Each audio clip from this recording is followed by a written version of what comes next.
Hello lovelies, thanks for stopping by and welcome back to another amazing recipe. Today I present for you my homemade hot and sweet and sour sauce using tamarind aka ukwajo in my native, and this is a very sweet sauce and very easy to make. Anybody can make it at home and the ingredients are locally available and most of them are just lying there in your kitchen. And you can serve it along with your bajias, fries or even nyama choma. If you want to know how I made this, keep watching and watch the video up to the end. These are the ingredients. I'm going to use some tomatoes, chili, ginger, and some cloves of garlic, onion, salt, and some chili flakes, some coriander leaves, aka Dhania, sugar, and of course, tamarind. This is the key ingredient here. And I will use some corn flour too. Well, I'll start to prep my ingredients. Crack the tamarind and remove the shell and discard the shell. This is how the tamarind fruit look like.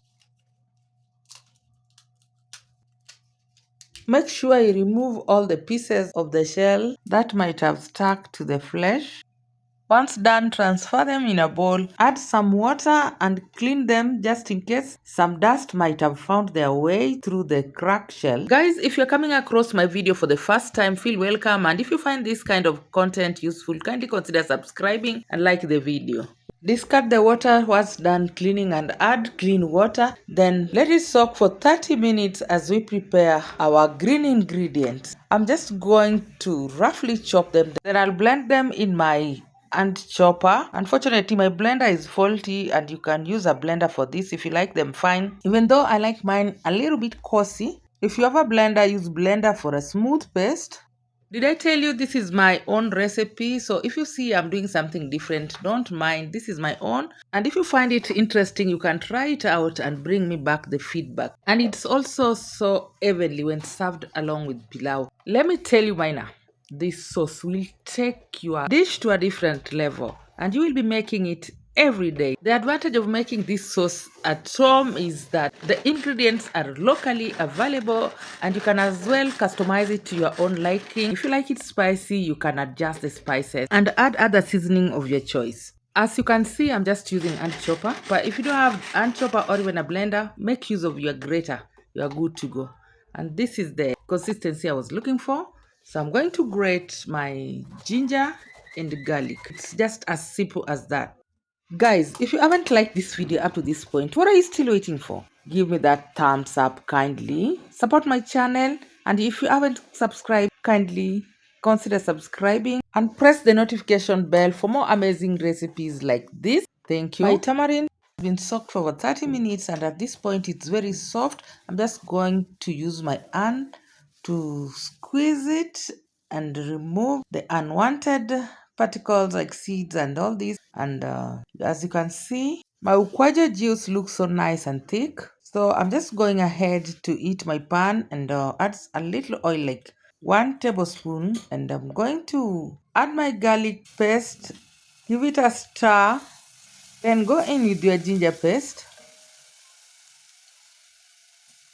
Then stir it a little, let it just saute for less than a minute. Don't let it burn. And go in with your blended mixture. Give it a good mix and let it simmer on a medium-low heat. Add in salt and sugar to balance the acidity in tomatoes. All the ingredients are listed in the description box. Add chili flakes, then give it a good stir and let it simmer until it reduces a little. Then add a little water into your corn flour and mix it until it's slurry. Then add it into your sauce. At this point, you'll stir it continuously until it thickens, and also to protect it from sticking to the pan. Once it has thickened, we're going to add in tamarind aka ukwajo juice at the last stage and stir it occasionally as it simmers until it's well done. Guys, I hope at this point you've given me a thumbs up, and if you are new in this community, don't forget to subscribe to be part of this community. Thank you.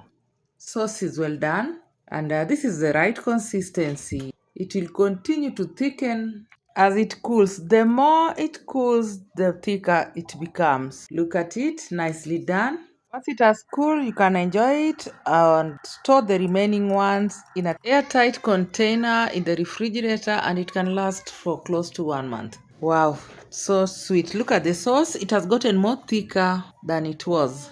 I enjoyed mine with some hot homemade authentic bajia. And I've done a video of this bajia, so if you haven't watched it and you'd like to know how it's done, I will share the link in the description box and follow the recipe and enjoy yours. It was nice having you around. I will see you in my next. Bye bye. Don't forget to like and subscribe. Thank you.